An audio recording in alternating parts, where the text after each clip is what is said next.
Okay, Dr. Peters, if you would like to introduce yourself. All right. Well, first of all, happy to be here. This is a super unique group that I get to talk to. It's not a sport that we have a lot down here in Corpus Christi, Texas, or on Potter Island, although most of the island is made up of canals. So we have had a couple of the big teams come in here to prep.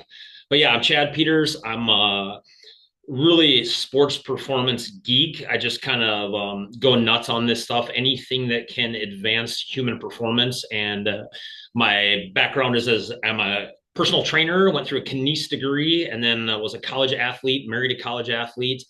Did not make the NFL, although I was a pretty good football player. And I kind of thought, what can I do to get back in there and taste some of the professionalism? So really got into the performance side of stuff, got back the NFL in Miami with the Dolphins and with the baseball with the Marlins, and kind of saw a different world. The stuff that I had been taught as a college athlete just a year or two before was totally backwards. And, you and I were talking before the show recorded. If the sports performance world looked anything like what it looks like now, there's no way I'm a chiropractor. I would have gone more into this side of stuff. So kind of jumping back into it, and really out of everything that I'm trying to do as I sort of pivot careers or add on to a career and kind of make it a hybrid, is I don't want the information that's out there to take a generation to trickle down anymore.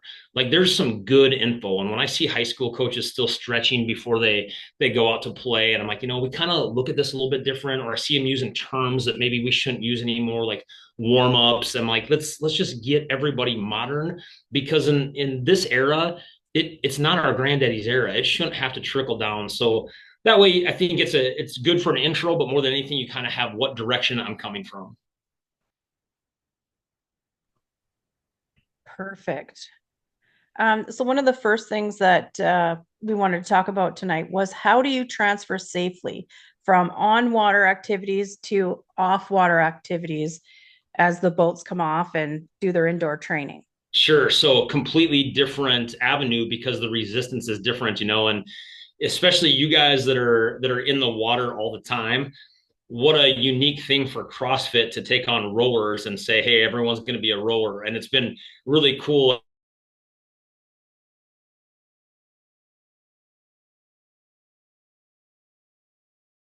as I kind of have my feet in the, can transfer that into the water, and then they can't go anywhere. It's a completely different animal. And I think if you can take that mindset and say, we're not trying to get the same results on land as what we're trying to get on the water. On the water, you're working competition. You're working at making your game better. Your transfer on land, that's the prep. Like, that's the training. And I think you need to almost take the idea similar to how you would a football player. At the sport, I want you out on the field, your contact, your impact, you're hitting, you're reading plays, you're making tackles, you're making catches, but that's not what the training is going to be on the practice side or in the weight room. And I think you guys have a little bit about that, although you do have a lot of transfer back and forth. I think you need to make sure that the land based is where you can improve the things that are a little bit tougher. So if you're thinking like stand up paddleboard, you're going to have a lot more stability.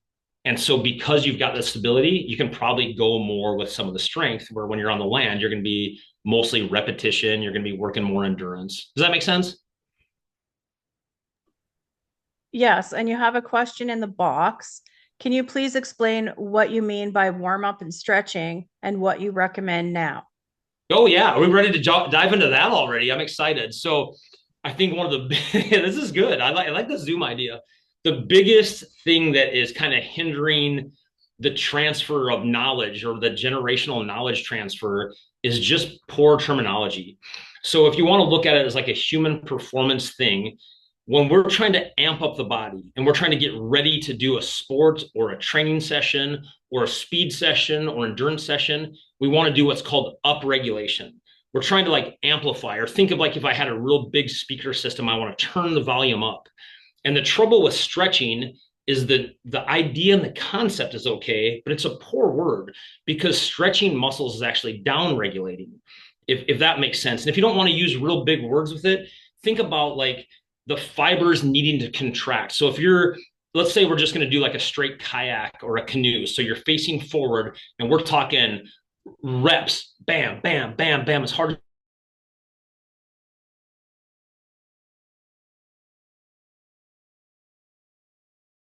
as you can go. You would never want to transition that's going on the planet right now. And it's not just the United States or North America, it's kind of the whole world. We're at this idea of like tight muscles need to stretch.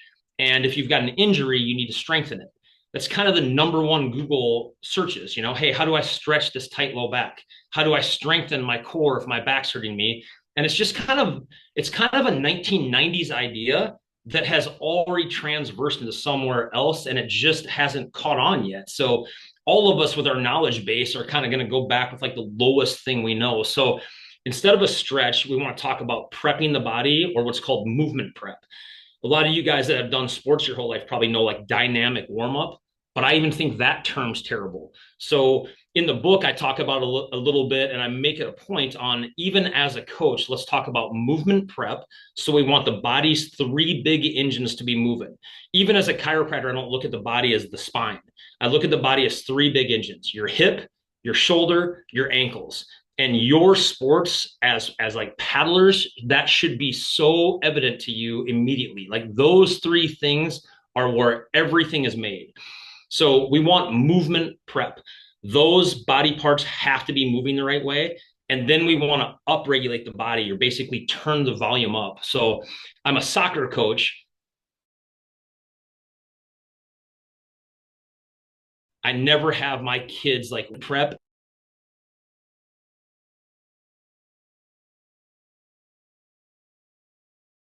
and then amplify, and we go out there, and we don't care what you guys want to call it. I mean, when you're coaching your own crews, if you want to call it, we're going to warm it up.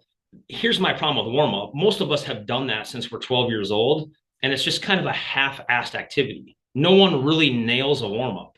So if that makes sense, if that's a good way to explain it, we can get into the details of how you want to do that. I'm happy to do that. But more than anything, let's get the terminology right, especially I've done my research on you guys. You have some really, really highly elite people.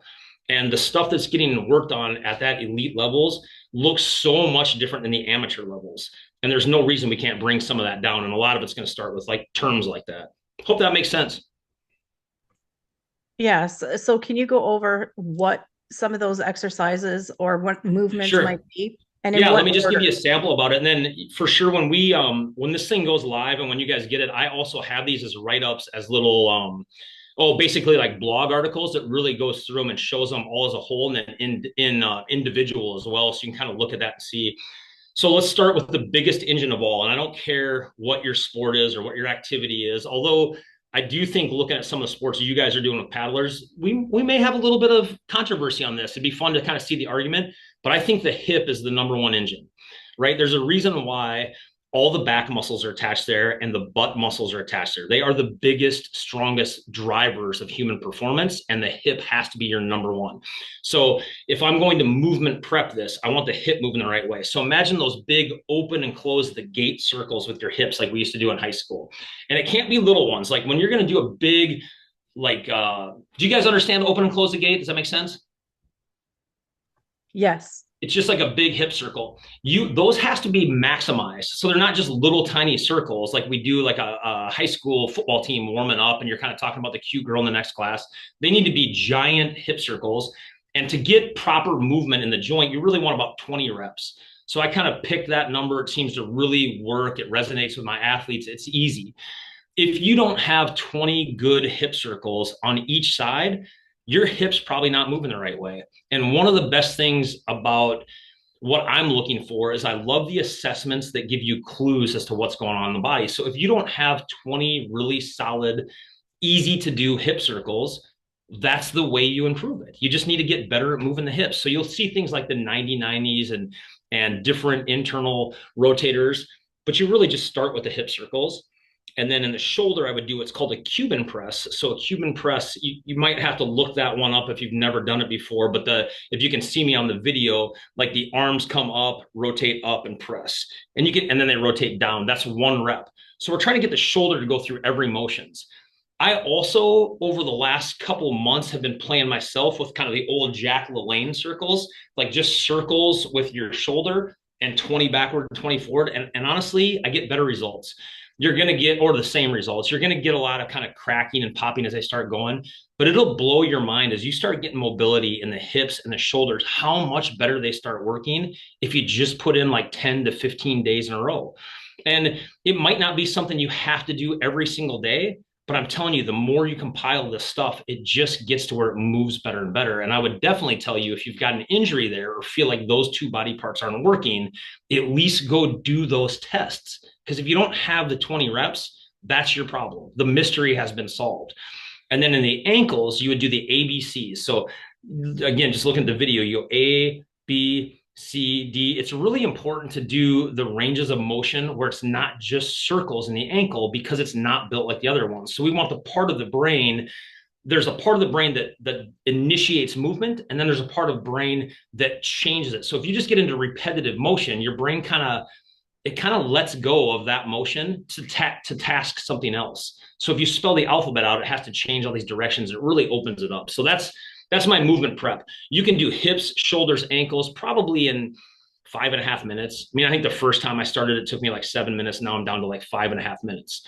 And then the second part of that is you want to activate or turn on the muscles that would maintain the mobility.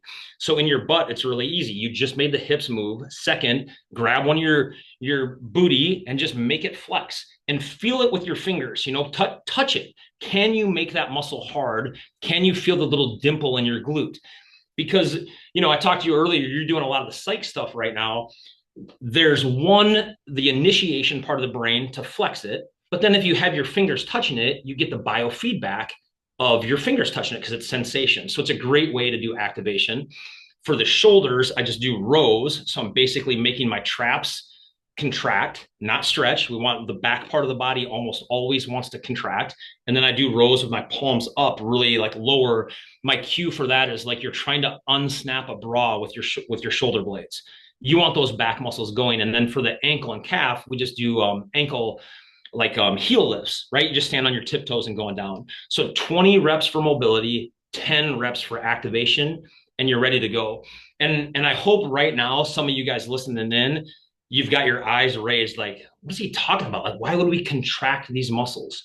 Think about yourself if you're sitting, well, any of the events that you guys do, rowing's going to be a little bit different because you're facing backwards. But any of the things where you're facing forward, or just think about yourself sitting at a computer desk. Basically, you're built like a shrimp, right? You sit at your computer desk and the pecs are tight and rolled forward. The hip flexors are on and you're rolled forward. Everything in the front part of your body is the short version of tight. And everything, therefore, in the back side of the body is pretty much the elongated or stretched out version of tight. If that's hard to fathom, I mean, I don't want to bore you with all this, you guys, but like the way that really resonates with the high school coaches when I talk is like just flex a bicep. When you flex a bicep, that muscle is short and it's tight. It needs to stretch to get back to better tension. But now imagine you're hanging from a pull-up bar. That bicep is really, really long. It's super stretched. It's still tight, but it's the long version of tight. And that's the thing in the US and in the English language, we basically have one word, tight. But there's really 4 or 5 different things that are going on. So the kind of the new modern system on human performance is like, which version of tight do you have? And let's fix that. So I hope that kind of takes you through it, guys. I mean, that's a lot. It's a mouthful to try to do on a podcast, but I think you can kind of visualize it. And if not, I have some help for that.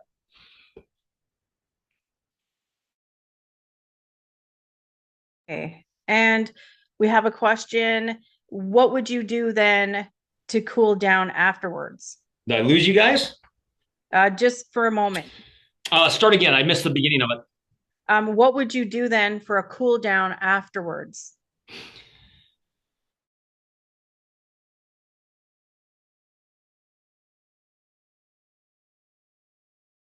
Well, cool down afterwards is we probably have another thing to get to. So like with me, I have 4 kids. I have sports going everywhere. Sometimes I don't have time for it.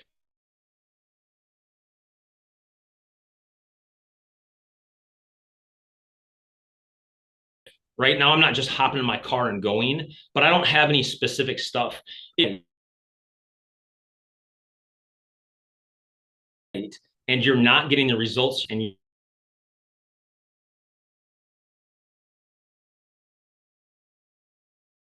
your traps and your rhomboids and your lower back. So it's kind of like when somebody asks me, how do you condition soccer players? I'm like, hey, they just ran for 6 miles during their practice. They probably don't need to condition anymore. And I kind of feel that with most workouts, a lot of them don't need a cool down. Now, if you're out on a stand-up paddleboard and you're hammering it for time, yeah, you're just going to have a slower version of that when you come back and you've completed it. For the most part, to me, that takes care of your cool down. I don't have a specific cool down for anyone. Now, if you've got a system that you love, if you love getting in a cold dip, if you love jumping out of your craft and going for a little swim, all for it. The more you can move your body, the better it's going to be. Movement is the key to all this stuff. We're still, like I said, everyone kind of has this idea of like you stretch things that are tight, you strengthen things that are hurt.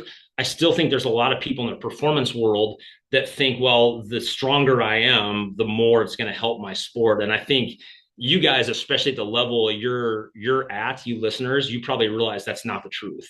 You know, a lot of times I'm guessing with your stuff, sometimes being leaner but maintaining a strength is probably going to give you a performance edge.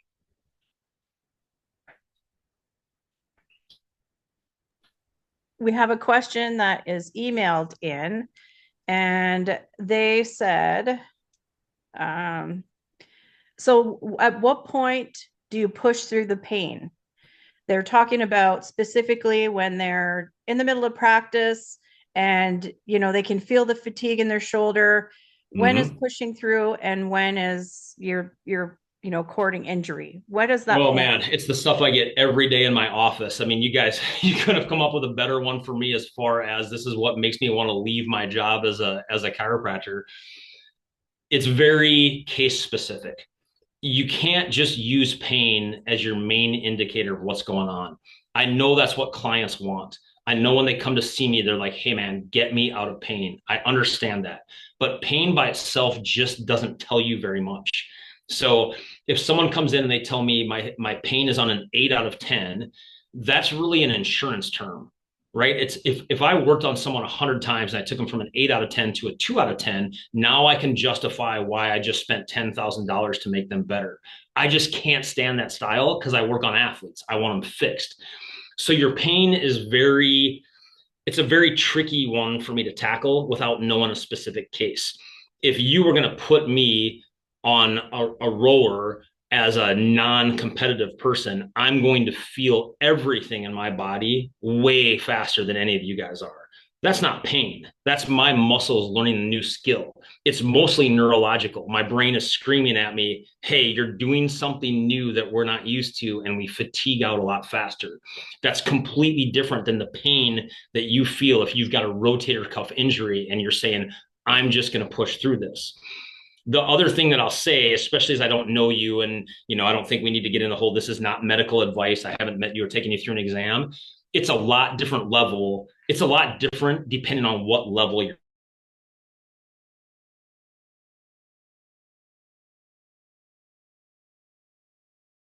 you're at. If I'm working on an Olympian and they have been training for 2.5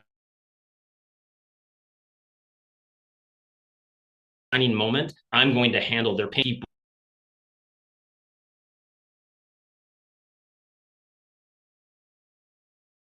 will do with the job that they've been the beginning of the season when we're playing teams that aren't even in the district and the games don't really count. That's a totally different application of pain than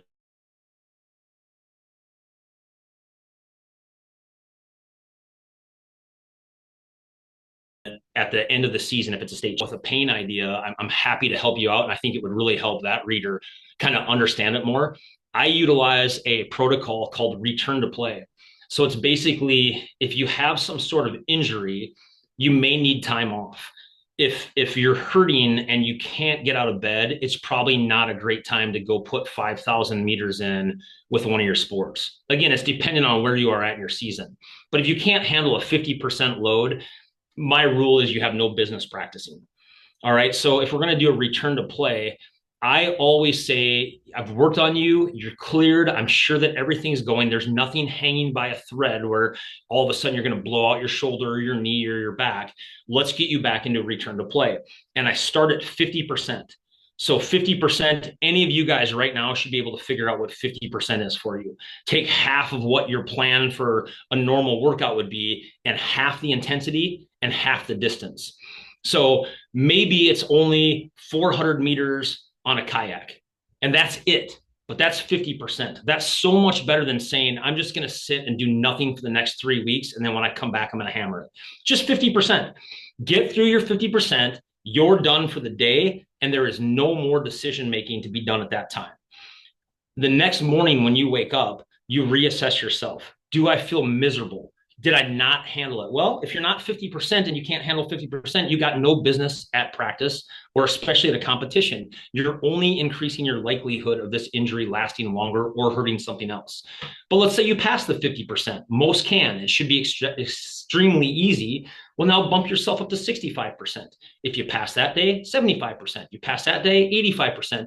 Give yourself this step-by-step return to play to get yourself back. You don't need to be 100% to compete, but you certainly can't be like less than 75%. You're not helping yourself out. So that might be a better assessment. I know that takes a lot of time to explain. Most people want an easy yes or no answer. Just tell me when I can push through it. How do we know that? Why would you ever look at Google or Facebook messengers or any of those groups when they don't know you and haven't done an exam? Even as a doctor, I'm telling you, you guys know your body so much better than anybody else. And that step-by-step return to play is just one of the coolest concepts I've come across for how to assess yourself and become your own best doctor. Okay, and I have another question here that's kind of on the same vein as that. What simple assessments could a coach do on the dock to decide whether their paddler should be on the water? I love it. That mobility at those three big engines, that is probably one of the easiest assessments you could ever do, right? Ever. It works for every body part. If you can't raise your leg up to do a hip circle 3 times, as a coach, you have to ask yourself, is what I have planned for that athlete today an asset or a detriment? And there's an art to coaching, you guys. I mean, it's not just all science. There's an art to it. But I don't think we ask ourselves that enough. Is this workout going to be an asset or a detriment today? Now, one of the things that I heard one time that really just kind of hit me like a sack of bricks, I'd never really thought of it, but I had a coach that was telling me, and he's a Division I college basketball coach. I was a football player, so I understand like we don't miss practices. But the coach was telling me this guy shows up. His girlfriend had just broken up with him. He was heartbroken. Very common thing in college, right? That happens to all of us. He's heartbroken. He's miserable. He's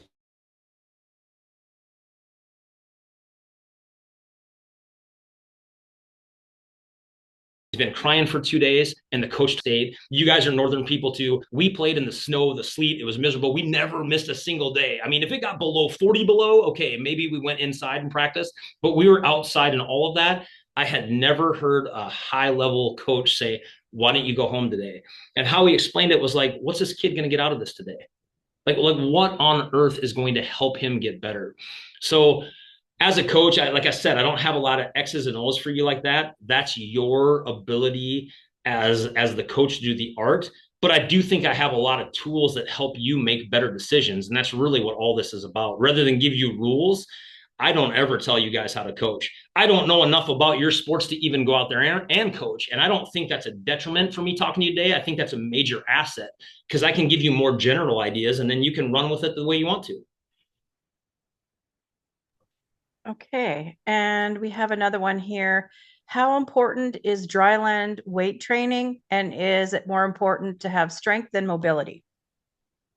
Okay, awesome question. And I like this one. I think if you would have caught me 5 years ago, all I would have pushed is for strength. That was my number one metric for everything you do, regardless of sport. Now, it didn't match up with the American system of how much do you weigh and how much do you squat or how much do you deadlift. That's not what I'm talking about. But I was dead set that everything was strength. And now I really think there's a baseline of strength you have to have if you're going to continue in any sport or just to be a healthy human, right?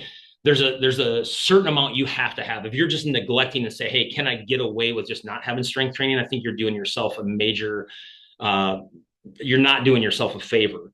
But mobility, especially when I was starting to write the book, I was kind of going through like, how do we hack athletic performance? And it came up time and time again. And any of you guys that read the book, and I don't want to turn this into an advertisement for my book, but I almost harp on it too much. I was talking earlier about how I wish I could go back and kind of cut some of the fat out of that, but I harp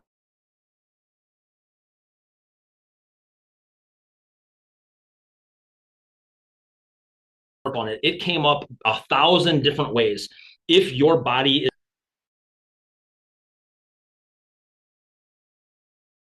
most of what you're doing to make yourself stronger,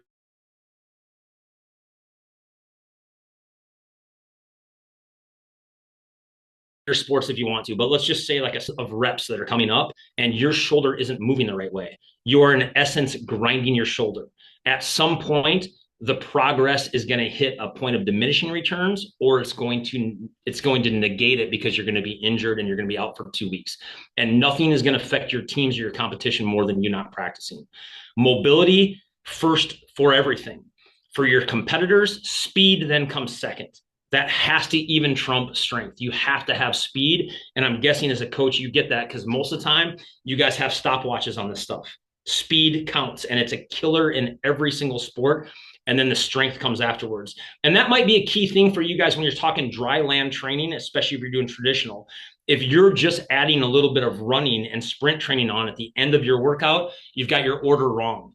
Make your movement prep happen first, get the activation, then do your speed training before you ever touch the weights. It's going to maximize what you can do for your strength, but it's also, you cannot do speed training if you're fatigued at all. You can't do it after a weight session. You're basically just getting endurance at the best and probably just kind of a detriment in losing what your workout was built to be.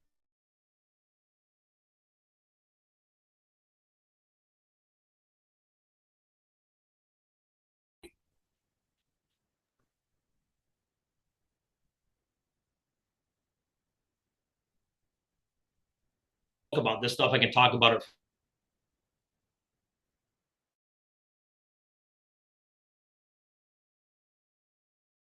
forever. Yeah.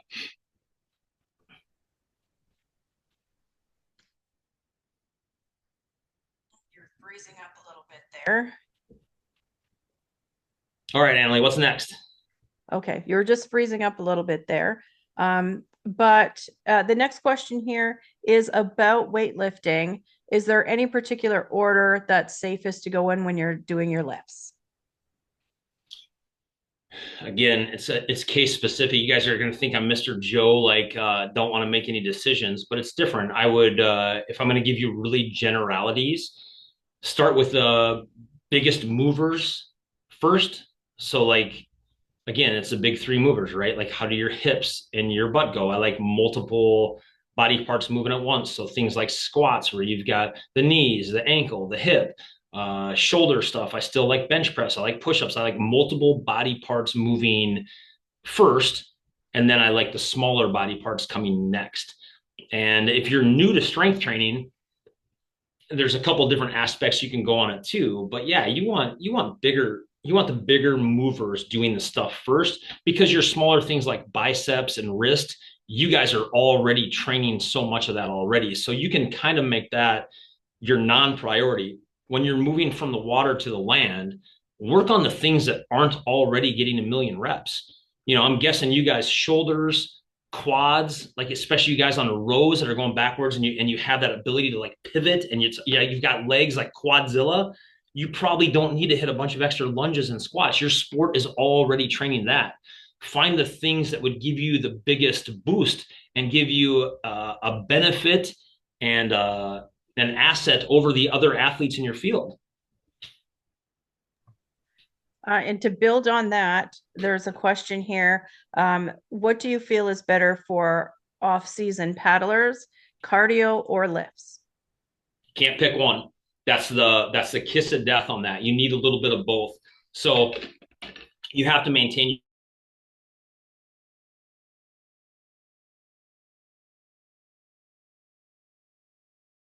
your cardio, no doubt.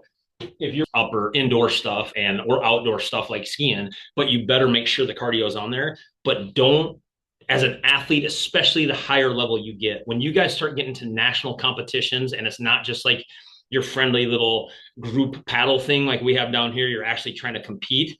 Do not get caught in which of these is better. You have to add a little bit of both, right? You should have some strength, you should have some cardio, you should have some functional strength where you're carrying something heavy or moving heavy loads with movement. You should have some body mobility stuff, maybe a yoga day, maybe one where you like to do more like HIIT with like burpees and that kind of stuff where it's movement without a big load. There's we really have to progress well past the point of the human body is based on strength, cardio, body fat, and flexibility. That's an athletic club mentality, right? If you came to me back in my personal trainer days, those are the four aspects we want to work on. The body doesn't work like that. Fitness components, there's at least 14 or 15. You cannot just get stuck doing those four things and thinking somehow you're going to be an elite athlete.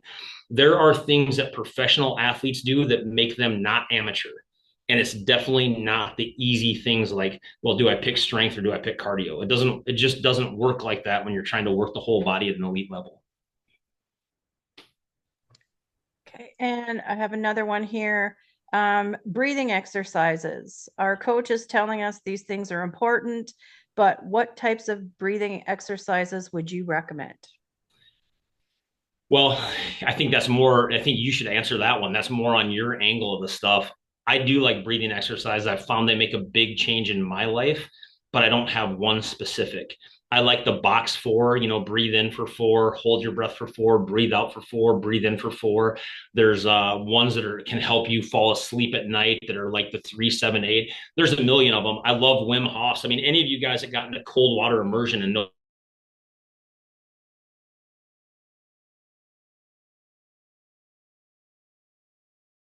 the name Wim Hof. That stuff's not isn't just get acclimated for cold. It's a breathing system. And the breathing system is allowed more than anything as like a focus plan, right? It sets your intent for what you're trying to do that day. And if your coaches are telling you we need to focus on breathing, what they're really trying to do is get your brain set for what is needed of you that day. And each of them probably have their own version based on what you're going for. Hey, Anley, if you feel like we're kind of dropping off, I can move to a different room. We can see if there's a better connection there. Yeah, it's dropping off from time to time. Okay, let me try it. I can just pick all this stuff up and go. I feel like, I've been looking at my connection. It seems like it's been the same the whole way through there. But yeah, keep going. We can still do this stuff. No one's going to question me on moving around. Okay, and I have another question here. Can you discuss recovery? What does that mean to an athlete?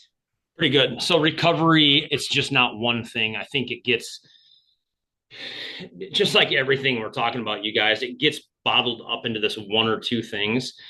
And recovery's kind of, all right, you guys go and do a certain workout and it's got an intent. We're trying to make this person faster. We're trying to build some endurance onto them. We're trying to add to their structural system so they can handle a bigger load later. All of the benefits of that workout happen during your recovery, right? So if you're going to go out and do a 5K on a kayak, you're breaking down body parts, and the recovery is when it builds back up so you can go out and hammer it even harder or faster or better the next time. So I think recovery involves everything from nutrition to how you sleep at night to like post exercise nutrition, and even more than anything, and especially in the last, really since the last Olympics, the mindset and how you view performance has got so much to do with it. So ideas like the app Calm or guided meditation, for some athletes that works so well. For some athletes, it's keywords. Those aren't usually thrown in there with recovery, but I'm telling you, it sets the mind. And if you just blow it off, if you're stuck on, hey, I'm only going to improve one or two components in my body, plan on not reaching the levels you could. I named the book unlocking potential for a reason.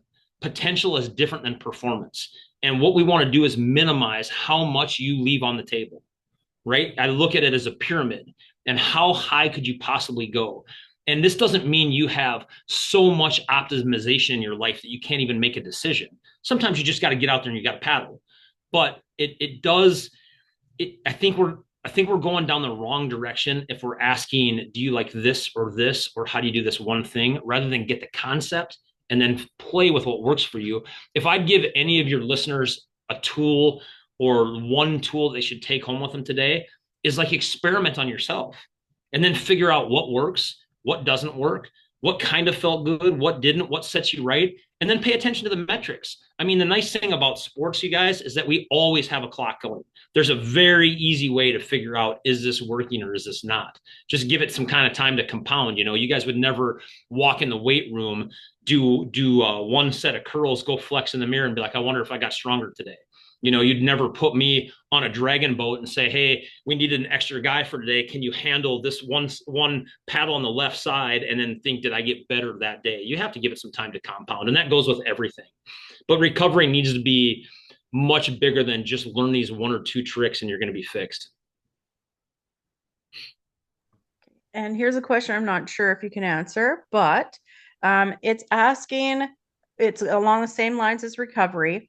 So when you do your workouts in the water and you have intense pieces, what is the equation or ratio from an intense piece to active rest, or stopping completely? What is that ratio? Because this person is got a long question here, but they're basically talking about that lactic flush. So Yeah. how So, long do you have to sit or wait or stretch, like do a slow paddle, yep. So to I'm going to flush? give you an idea called Galloway method. I'm sure there's something like that in paddling too, but the Galloway method is more of a running system, and it talks about that. So a lot of marathoners now and elite runners now, not the top in the world. When you're talking like we're flirting with a 2 hour marathon, these guys are running. But if I'm going to go out for a good run, I run for 3 minutes and I walk for 30 seconds. Right? That's my I'm attacking it that way, and then I'm also having a walk for recovery. I don't want to go much more. 30 seconds. I don't know if I said 30 minutes or 30 seconds. I don't want to walk much more than 30 seconds if it's not super intense, because of the lactic buildup. And you can burn lactic acid for fuel. This isn't like if you grew up in the 1990s and 2000s, like lactic acid is this big compound that locks your body and now all the body part won't slide and glide. It's not like that. You can burn lactic acid for fuel. It just kind of burns a little bit. So if you stop and really walk for like a minute to a minute and a half, and that's really normal in running. People will run for 5 minutes, walk a minute and a half. It really stinks the first 30 seconds. You're going to be slower. If it's a training session, I would really play with that first. 30 seconds tends to be enough to flush your body, and then you can turn all that stuff back on and crush another session without a big lactic buildup. Now, the real finesse in this comes to if you're sprinting. So if it's a maximum intensity super sprint that is anywhere from 25 to 30 seconds, you might have to have a much longer recovery. So if I'm going to do a 10-second sprint, I'm going to at least rest 2 minutes to 2.5 minutes. The harder the intensity and the closer you get to 100%, I would look at like 5 to 10 times that long for your rest recovery. But if it's like a 60% exertion, like we're going to go out on like a 5K or something, the tempo and what you're demanding your body to do, it kind of switches systems. It goes from the sprint to kind of more the mid distance stuff. Now your recoveries can come a lot less. So I got that's a nuanced answer, but it kind of depends on your training, how you want your load to be, especially when you're talking lactate threshold or flushing lactic acid. If it's at the end of the workout, just keep moving until it feels good. Just don't pop in your car and get all that stuff done and walk away. So when you talk about recovery, you're talking about active rest too, not necessarily stopping and For resting. sure. Yeah, so on a normal week for me, I'll probably work out and train 6 days a week, but it's not like I'm hammering the same thing over and over again. If I have a sprint day, I'm not sprinting the next day. If I have a super sprint day, I'm probably not doing like lunges and box jumps and that kind of stuff because I've already done that explosive movement stuff. My active recovery could be something as easy as bench press. It could be a yoga session. Yeah, I'm not telling you guys to sit around and do nothing. You want the body moving for your active recovery when you're talking long, and then recovery for like 10 minutes after an event, or how you prep and sleep that night's a whole different animal. Does that make sense? Like active recovery should be movement and stuff. You still are doing other things. You can fit it all in there. And you guys, like I've talked to you about this multiple times already. You guys aren't. I mean, you've got some that are recreational athletes, but a lot of your teams, they're talking high level. It's a whole different game there because you don't have days off. But we still want to maximize stuff. I mean, I'm guessing a lot of you guys kind of came from the swimming world too. It's always kind of blown my mind if you're a swimming sprinter why your prep for that day is a 3,000 freestyle swim before you go and sprint. Like your job is sprinting. Why would we train the power out of an athlete? And I think that goes with you guys on the water too. If your event are sprints, most of your training should be sprint based, not endurance based. It's just it's a modern change in things. Okay, and we have another question. Most dragon boaters they know are 50 plus. Do these concepts still apply to the over 50 crowd? Yeah, man, don't ever let someone put an age group on you. I don't care how many times you've gone around the sun.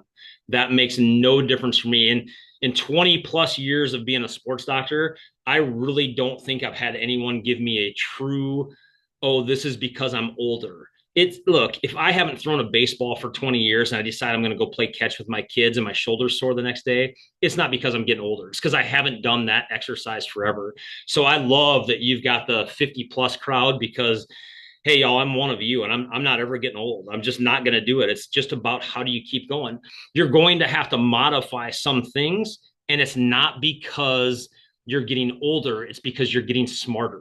You can take your foot off the gas pedal just a little bit and not absolutely floor yourself every single time you get in that boat. And I promise you, you're going to get better results. A great way to think about it is a few years ago, I kind of mapped out how many were I got really big into CrossFit for a while, and I was doing about 200 good workouts a year. That's not bad. But the reason it was 200 is because I was typically, after 2 to 3 weeks of it, I was so sore and beat up that I almost had to take like a week to 10 days off. So it would look like an EKG. I'd spike up really good. I'd kind of get hurt. I'd spike out down. I'd spike back up. I'd spike back down. I want like a consistent, steady growth. There's a guy named Ross Edgley. He's the guy that swam around the UK, right? 150 days, didn't come off the water, swim for 4 hours, rest for 4 hours. When I read about him, in my mind, I had envisioned, kind of one of those ultra marathoner guys, 140 pounds, super lean, like a piece of beef jerky. He looks like a bodybuilder, man. He is a machine. But what really changed in his book that changed me is he said he really started noticing better performances when he just backed off a little bit. This guy is potentially one of the best athletes planet Earth has ever seen. And he's telling you, you don't have to kill yourself every single time you go out there, and you're going to get better results. But it takes a lot of testing and experimenting as well. But yeah, the plus 50 crowd, I love it. Now you guys have me so excited to get in a dragon boat. I just got to try it out. I love to think about 20 of you guys getting in there together and then trying to keep the timing and everything just perfect. It's awesome to see. Okay, and we have another question here. It's from a gentleman. He's talking about sprints. Dragon boat is largely a sprint sport, and that's what he trains for all Oh year. man, And then awesome. now the Chattajack has become a big deal. It's a 31-mile race. He's going to be jumping into a six-person outrigger. How does the training translate from sprint to long distance? Is there differences?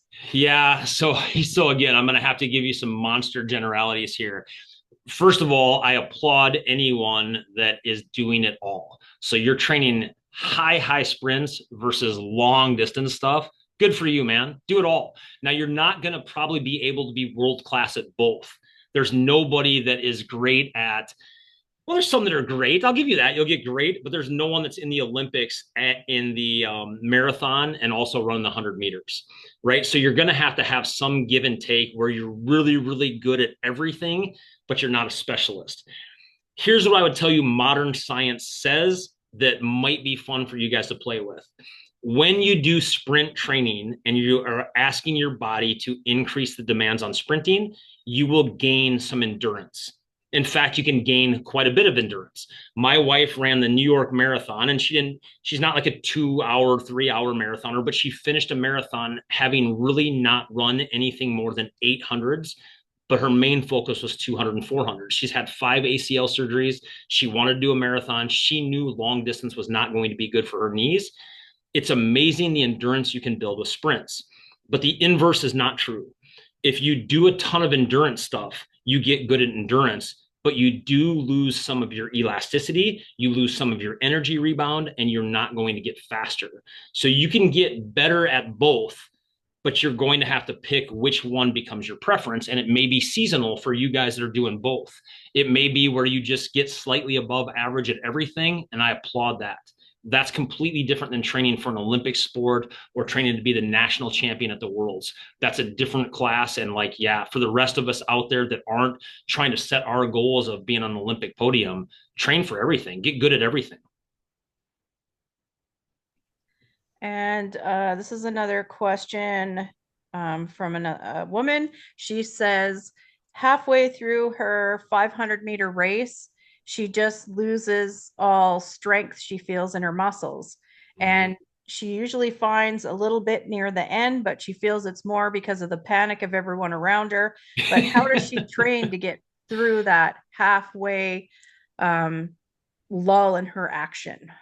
You know, Emily, when I got the email from you saying that we were going to do this thing, it was probably like 5 or 6 weeks ago, and I've been so excited about this one because it's just such a you've just got such a broad array of athletes. It's not a sprints coach, it's not a distance coach. Like you have to do everything. So I love where this is coming from. When you do your strength training, if you're looking at a 500 meters thing, I would say your strength training is going to have longer endurance style stuff. So you might be taking your reps to like instead of like 3 sets of 6 to build big, strong muscles, you might be wanting to do like 3 sets of like 25 or 30, or in some cases with you guys, it could even be 50. That doesn't mean pink little dumbbells that you can't feel it. You're going to have to train yourself to get this long endurance, steady state. And I would, in anybody in the paddling world, I would really think, and Annalie, you know this more than me as the coach, I would really think rhythmic would be really, really smart. So I would, if it's a shoulder raise, like a lateral shoulder raise, you don't have to have like a timer, like a piano timer, but you would want to have like a rhythmic thing because your sport is going to be so rhythmic. I also think, Annalie, with your psychology side that you're going on to it, let's figure out where this is at. The better question to ask if you feel like you're losing it in the middle and then your adrenaline kind of spikes up and goes again, where are you losing it from? Is it because you don't have proper shoulder mobility? Is it because your back is getting sore? Are you getting what's called a kinetic bleed out, where you're losing energy from one of your body parts?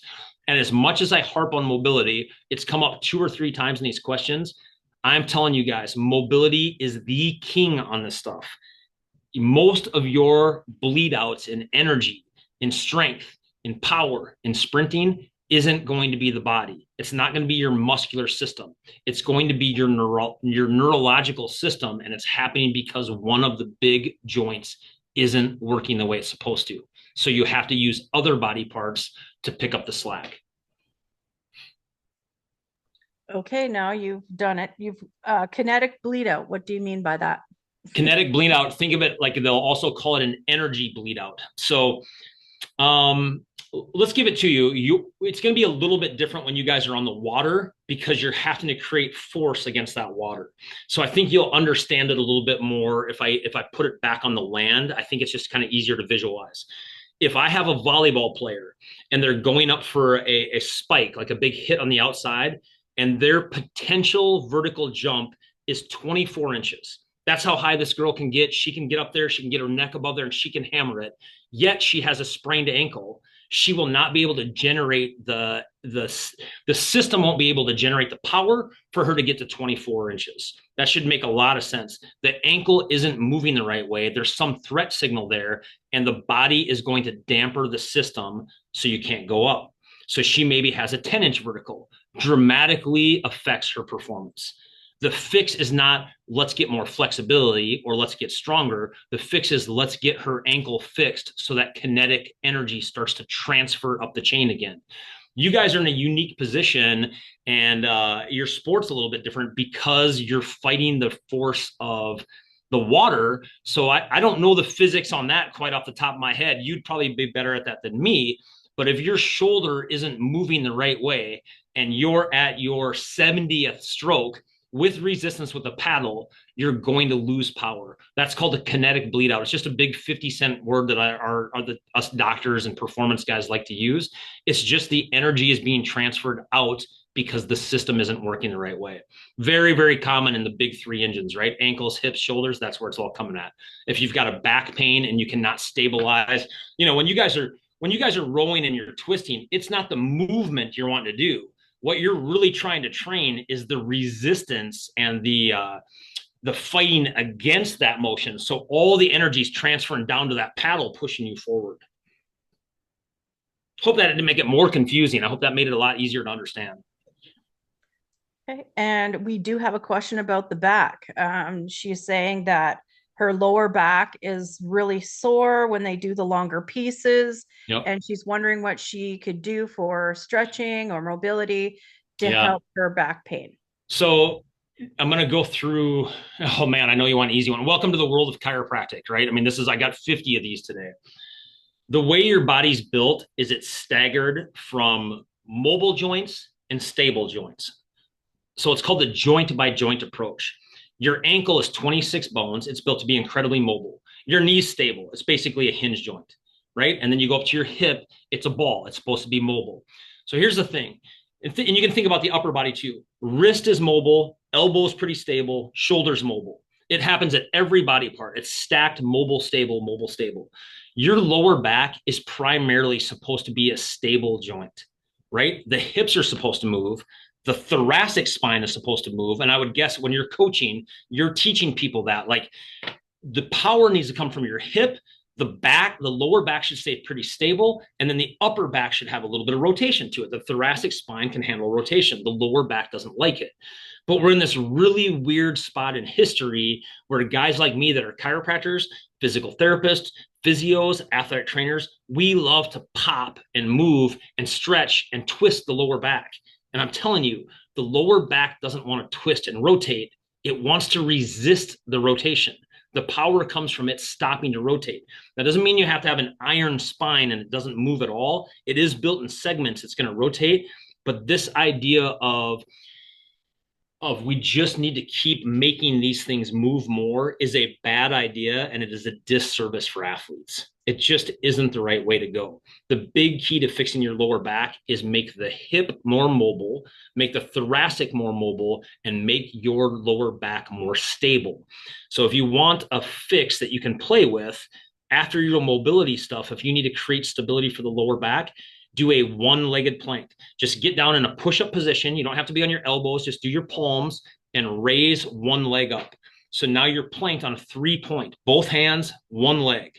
Don't worry about so much are you twisting or not. Just go up on one leg. You should be able to hold that for a minute very easily, and then take a little, 10-second, 20-second breather, and then try the other leg.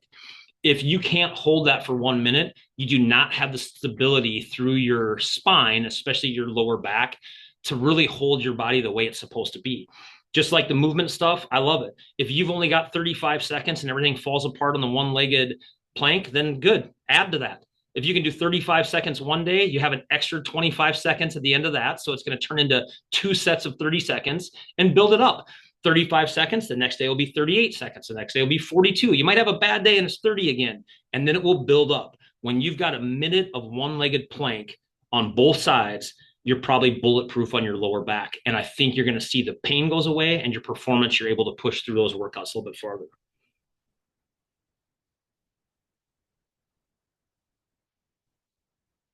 Okay, and I have one last question here about energy systems.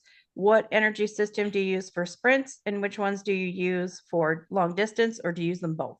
Oh man, do I love this question so much because it's one of the biggest things out there.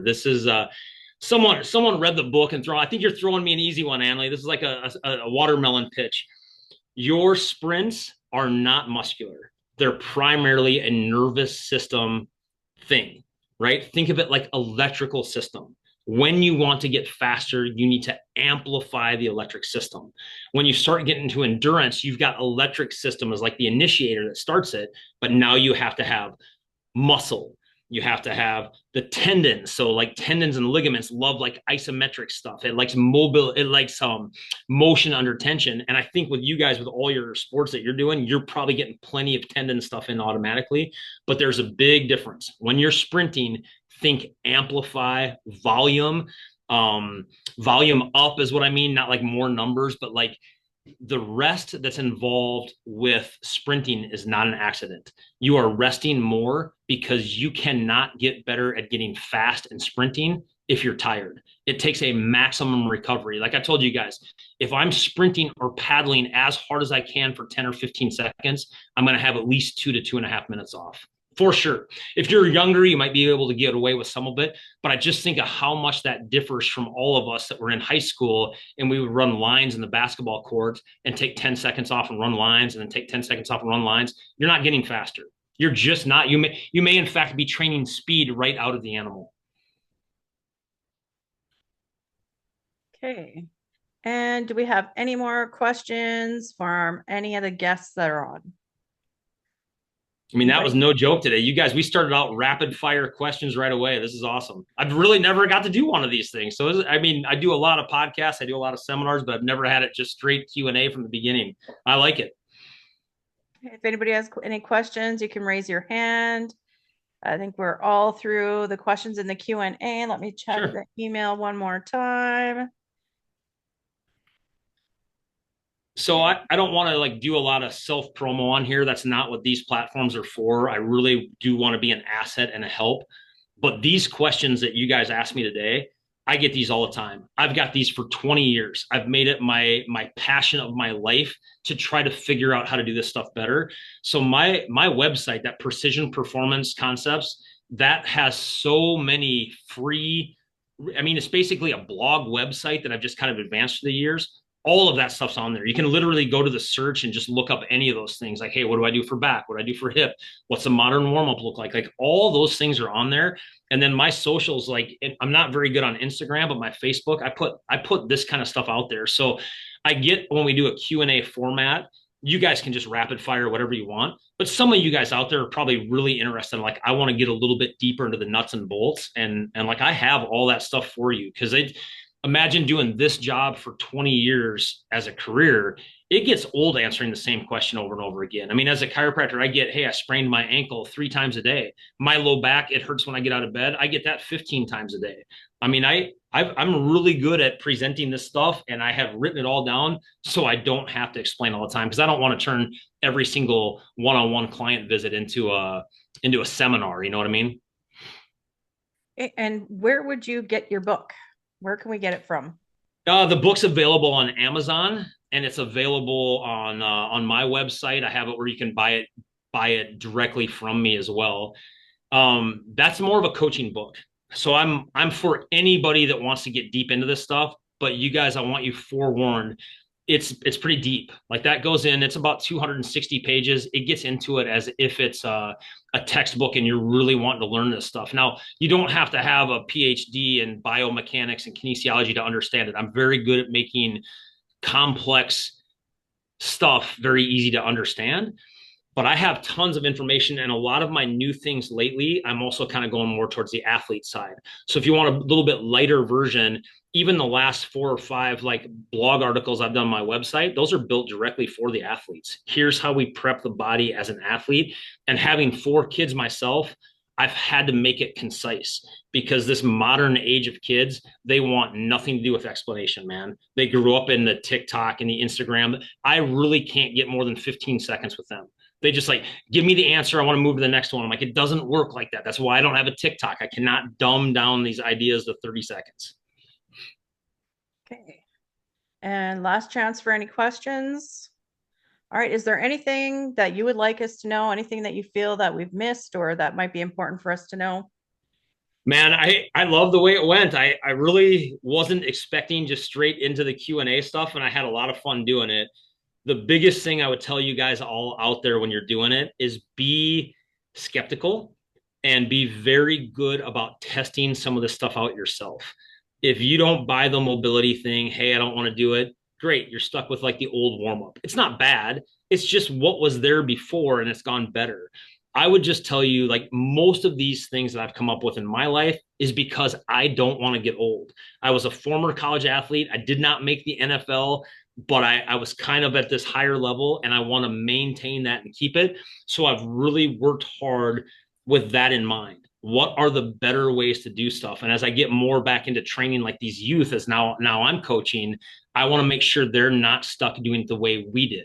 Right. My era was you're a middle linebacker. We want you to weigh 240 pounds. You're going to have shoulder pads out to here. And that's not the modern era. The modern era of linebackers is 215 pounds. They're lean, they're fast as can be, and all their equipment fits so they can move. That's happening at every sport. That's happening in every industry. If your baseline of training is what you last learned when you were in college or when you were in high school, there's a whole new world of performance stuff happening out there. And if it's exciting to you, I love it. I mean, I'm a kind of a kinesiology nerd anyway. I figure we have one body and we have to have it for our entire life. I want to be as much an expert as this as I can. And I would just tell all of your listeners that work on the system and see what works for you, because it might not be what the guy across the street has or what your favorite TikTok celebrity has, because they're not asking their body to do the same thing you need it to do. Okay, well, I just want to thank you very much for spending this hour with us. This has been fantastic. I'm sorry that we couldn't have more teams here, but I'm glad that they had a chance to email Yeah. in and text in their questions. This recording is going to be posted within the Boundary Waters platform, and we're going to put it on Facebook. We'll make sure it gets out to everybody that had signed up and those that couldn't make it. So you can watch for that. If you want it sent to you directly, just drop me an email and I can do that for you at Boundary Waters Paddle Sports at Gmail. And next month, we're going to have Vesna Radonic. She's an 8-time VAA world champion. She'll be on talking about transitioning from the water into the gym. She's also willing to take any questions that anybody has.